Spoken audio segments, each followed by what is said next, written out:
जब तनाज़ात हों वालिदैन और औलाद के दरमियान तो क्या अज़ियतनाक सूरत-ए-हाल होती है, इसका अंदाज़ा वही कर सकते हैं जिनका इनका सामना होता है, जिनको ऐसे हालात का। और ये हुक्म इस्लामी है कि आपके वालिदैन जब बूढ़े हो जाएं तो आप ऊंची आवाज़ में उनसे बात भी ना करें, लेकिन जब वालिदैन मोहताज हों औलाद के, उनकी उम्रें इस तकाज़े को पहुँचें और तब औलाद की जानिब से पहुँचे अज़ियत, तो फिर ये मामला आ पहुँचे मीडिया तक तो क्या सूरत हाल होगी। पूछते हैं इन्हीं से। क्या ना है जी तुसाना? मोहम्मद बूटा जी। तुसाने अब्बे ना क्या ना है? उम्र कितनी है? 58 साल है। रहने ले कुथा नहीं हो? चदरून।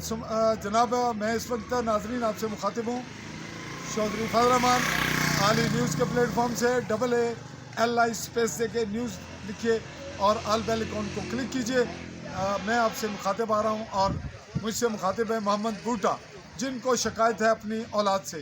अच्छा, क्या मामला तो सही? जी सर, जिमी आने हैं लिखे दो तरह से मकान छोड़ देंगे होना जिमी नहीं है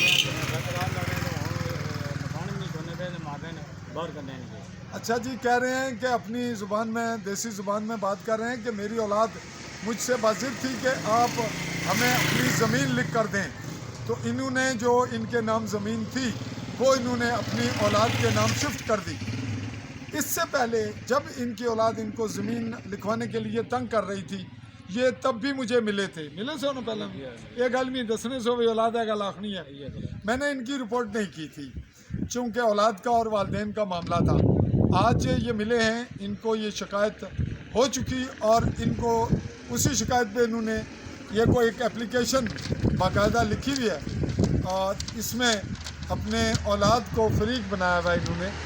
ये आप देख रहे हैं कि फ्रंट पे इनकी औलाद फरीक है और इस एप्लीकेशन को इन्होंने दिया है सब डिविजनल मजिस्ट्रेट को, जिनको देने के बाद ये फॉरवर्ड होगी पुलिस थाना चौकी को। और ये मंज़र कितना मुश्किल और गंभीर और अज़ियतनाक होगा जब हकीकी वालिद 58 साल की एज में, जब वो 60 साल को पहुंच रहा है, वो अपनी औलाद के ख़िलाफ़ शिकायत कर रहा होगा और उस मामले को सुलझाने के लिए इंतज़ामिया और पुलिस होगी मुतहर्रिक। ऐसे वाक़यात तो इंसानी माशरे में आम है। यूरोप के मामले माशरा हो या मशरक़ का हो या इस्लामी हो, चूँकि इस्लामी नाम का ही है, यहाँ कल्चरल इस्लाम है, ओरिजिनल नहीं। अच्छा जी, शिकायत फिर क्या होया, क्या किता ने उन क्या करने?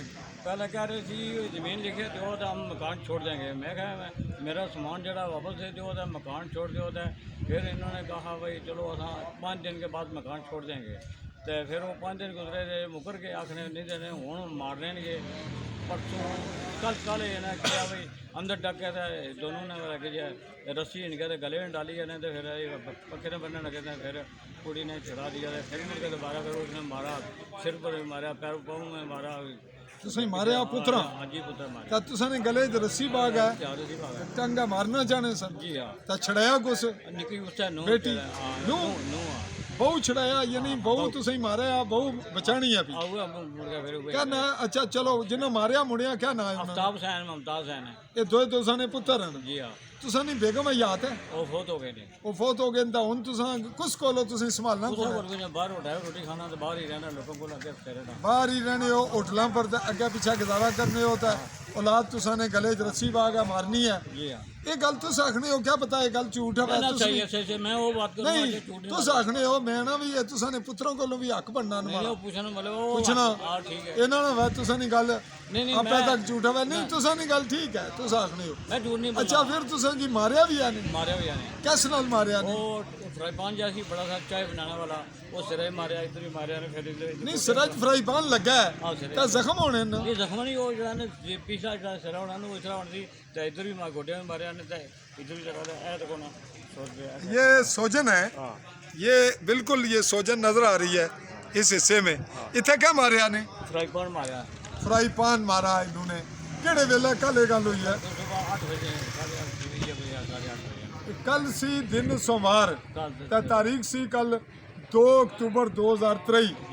तो कल सुबह ना वेला ਫਿਰ ਸ਼ਾਮੀ ਵੀ ਰਸਾ घर में नहीं गया ਫਿਰ ਨੋ ਗਏ हाँ, नहीं गया। ਤਾਂ ਕਹਿਣੇ ਨੇ ਬਈ ਇਹ ਕੋਠਾ ਖਾਲੀ ਕਰ ਮਕਾਨ ਖਾਲੀ ਕਰ खाली कर रहा ਮਕਾਨ ਵੀ ਉਹਨਾਂ ਨੇ ਨਾਲ ਲਿਖ ਦਿੱਤੇ ਹੈ मैंने मकान ही को लिखा दिया उन्होंने ये मुके ऐसी भाई 5 दिन तो बाद होते हैं तो मकान खाली कर देंगे उन्होंने खाली नहीं किया ਅੱਛਾ ਕਬਜ਼ੇ ਉਹਨਾਂ ਨੇ ਵਿੱਚ ਹੈ हाँ, कब्जे ਹੈ उन्होंने ਤੁਸਾਂ ਨਾ ਮਾਲਕ ਤੁਸੋ हाँ जी हाँ ਤਾਂ ਜ਼ਮੀਨ ਪੁੱਤਰਾਂ ਦੀ ਲਿਖਿਆ ਤੇ ਛੋੜੀ ਹੈ हाँ लिखा दिया। ਕਿਤਨੀ ਜ਼ਮੀਨ ਸੇ ਉਹਨਾਂ ਨੇ ਨਾ उन्होंने एक नाल निके ने नहीं दी और बड़े ने दे दिया 3 कनाल ही कोई 3 बल्ले पड़े ਤਾਂ ਪੁੱਤਰ ਕਿਤਨੇ ਨੇ 2 बच्चे दिए ਦੋ ਨੇ ਨਿੱਕੇ ਨਾ ਕਹਿਣਾ ਹੈ मुमताज हैं ਮਮਤਾਜ਼ ਕੀ ਹਾਲੇ ਲਿਖਿਆ ਨਹੀਂ ਦਿੱਤੀ नहीं उसी ਤੁਸਾਂ ਕੋਲ ਹੁਣ ਕਿਤਨੀ ਜ਼ਮੀਨ ਆਪਣੇ ਨਾਂ ਬਾਕੀ 4 कनाल लेने ਬਾਕੀ ਹੈ ਕੋਠਾ ਵੀ ਤੁਸਾਂ ਨੇ ਨਾ हाँ ਹੈ कोठे ਮਕਾਨ ਵੀ हाँ सारे ਤੁਸਾਂ ਨੇ ਨਾ ਹੈ जी हाँ ਅੱਛਾ ਇਹ ਹੁਣ ਤੁਸੀਂ ਦਰਖਾਸਤ ਦੇਣੀ ਹੋ ਤਾਂ ਮੀਡੀਆ ਕੀ ਇਹ ਗੱਲ ਆਖਣੀ ਹੋਵੇ जी हाँ ਤੁਸੀਂ ਨਹੀਂ ਪਤਾ ਵੀ ਇਸ ਨਾਲ ਬਦਨਾਮੀਆਂ ਹੋਵੇਗੀ ਤੁਸਾਂ ਨਹੀਂ ਵੀ ਪੁੱਤਰਾਂ ਨਹੀਂ ਵੀ ਧੀਆਂ बदनामी तो हो गई है जो होनी थी हो चुकी है ਤਾਂ ਭਰਾ ਕਿਤਨੇ ਨੇ खराब हो तो गया ਹੁਣ ਭੈਣ ਭਰਾ ਕੋਈ ਨਹੀਂ ਭੈਣ ਭਰਾ ਫੌਤ ਹੋ ਗਏ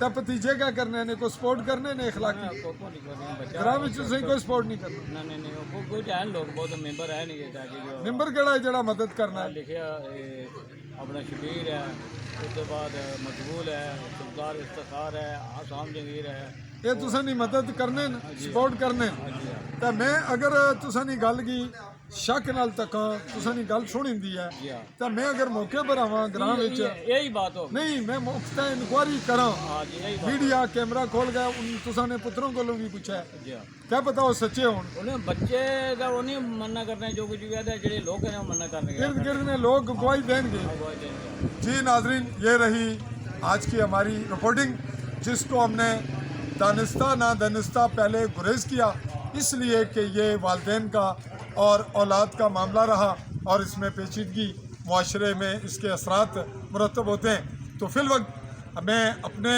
कैमरामैन साथी अरसलान खान के साथ चौधरी फजल रहमान आपसे मुखातिब रहा चाहूँगा इजाज़त अल्लाह हाफ़िज़।